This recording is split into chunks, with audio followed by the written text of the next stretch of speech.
pakialam dito. Problema namin to. Problema namin to! Ikaw ang problema!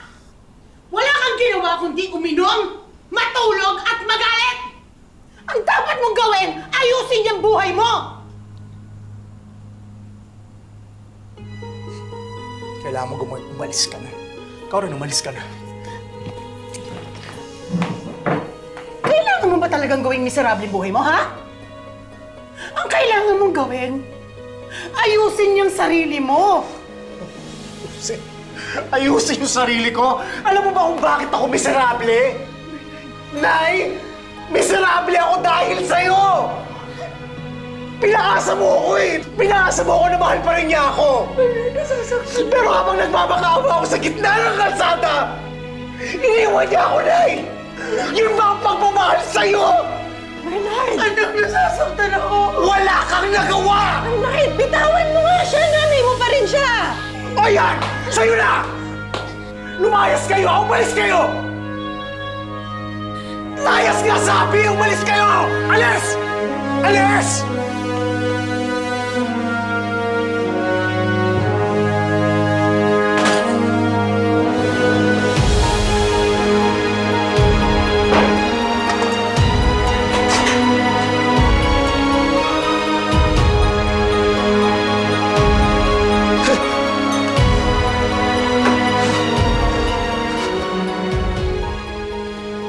Tita.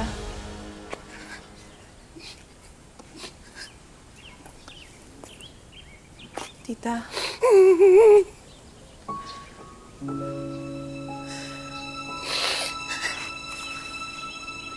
Hindi ko na kailangan ako.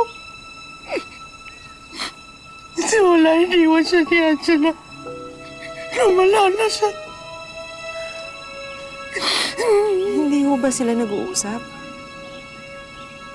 Simula noon, hindi na.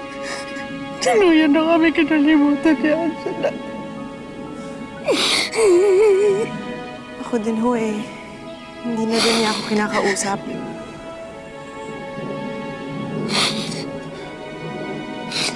Huwag ka na una magpakita dito hanggang ganyan si Bernard, ha? Unahin mo muna ang sarili mo. Tsaka yung anak ko. Tawagan mo na lang ako pag may kailangan ka. Sige na.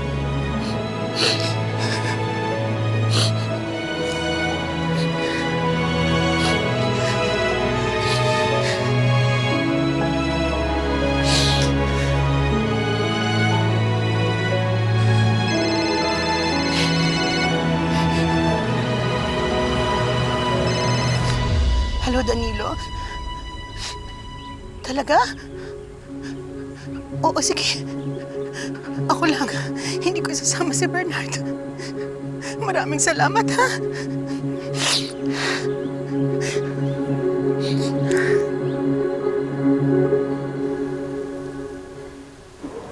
Pa. I miss you so much. Miss pa rin po kayo. Nakakamiss din dito sa Manila. Talaga? Pwede ba dito ka na lang ulit, na? Naku, may trabaho pa ako sa Cebu. 2 weeks lang ang leave ko, ma. Angela.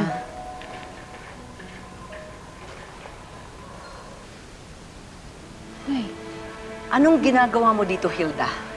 Ako nagsabi sa kanya na umuwi na si Angela. Si Bernard ba kasama mo? Ay, hindi. Hindi. Pasensya na, Florence. Pero matagal ko nang hiniling kay Danilo na pag dumating si Angela, sabihan ako. Kamusta na po kayo, Nay? Hindi ko na alam kung anong gagawin ko kay Bernard. Ikaw lang ang pwede magpatid mo sa kanya. Hindi ko na kaya. Tulungan mo naman ako.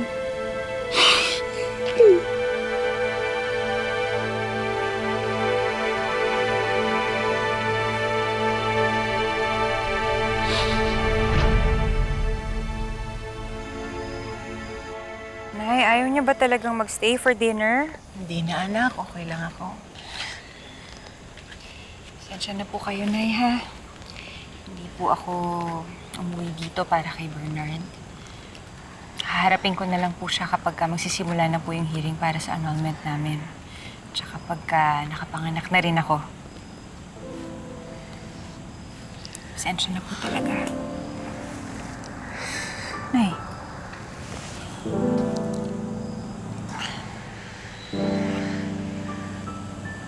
Ba't may pasa kayo? Okay lang to, Nak. Kaaway kasi kami ni Bernard kaninang maga eh. Okay lang ba kayo? Huwag ka mag-alala.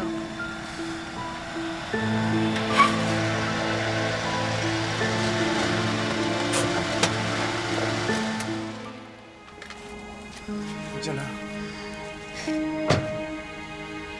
Angela. Bigyan mo naman ako ng chance, oh. Sige na, kailangan pa kita.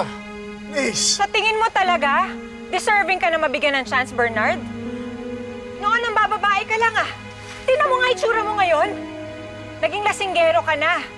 Sinasaktan mo pa si nanay at si Chloe. Wala kang trabaho. Sana wala akong pakialam kay Chloe. Hindi ko siya mahal. Hindi ko sinabing mahalin mo siya. Ang hinihiling ko lang sa'yo, Bernard, maging matino kang ama para sa magiging anak niyo. Suportahan mo naman siya. Eh kahit isa sa mga sinabi ko, wala kang ginawa. Teka, sandali lang, Angela. Bakit ko naman susundin yung gusto mo? Ako ba? Inisip mo yung gusto ko? Ang gusto ko lang naman, Angela, ipaglaban mo ako eh. Ipaglaban mo yung pagsasama natin. Pero bigla kang umalis. Ikaw ang dahilan kung bakit ako miserable! Huwag mo akong sisisihin sa mga nangyayari sa buhay mo, Bernard. Anak, hindi niya naman sinasadya yung mga sinabi niya. Ikaw lang talagang kailangan niya para bumalik siya sa dati. Pasensya na ho kayo, Nay, ha? Hindi ho ako rehab ng anak ninyo. Hindi po trabaho ng mga babae na ayusin ang buhay ng mga lalaking sinisira ang mga sarili nila. Kaya ako ba nasasabi yan kasi hindi mo na ako mahal, Angela? Kaya ka ba nagkakaganyan? Bernard, mahal kita. Mahal kita at hindi magbabago yon, naiintindihan mo? Pero mahal ko rin ang sarili ko. Ayusin mo ang sarili mo, Bernard, please. Please lang. Dahil kung hindi mo gagawin yan, mabuti pa nga na naghiwalay tayo. Angela! Angela, napakatigas mo! Anak, tama na, tama na. Angela!